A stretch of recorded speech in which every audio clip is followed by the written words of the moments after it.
21 ka mga tawo nga nalambigit sa illegal gambling operations nadakpan sa mga personnel sa NBI 7. Pinaagi sa request sa Philippine Charity Sweepstakes Office kon PCSO, mihimo og operasyon ng NBI sa mga giingong illegal nga nag-operate og pasugalan.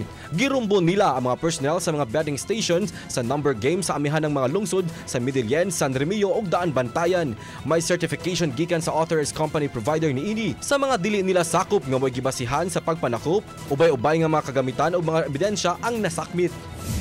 Napasakaan og kasong robbery by the use of force and intimidation against person og violation sa Republic Act 10591 in relation to Omnibus Election Code kung Comelec gun ban ang 5 ka mga gitumbok nga responsable sa pagpang-hold up sa duha ka call center agent ni adtong Domingo sa kadlawon sa Barangay Kanhulaw, Lapu-Lapu City. Nasayran sa Lapu-Lapu City Police nga ang 23 anyos nga suspetsado nalambigit na usab kaniadto sa pagpangguba sa gate sa Naval Forces Center niadtong tuig 2020. Samtang ang laing minor de edad nga suspetsado nalambigit usab sa lang insidente sa pagpanunggab.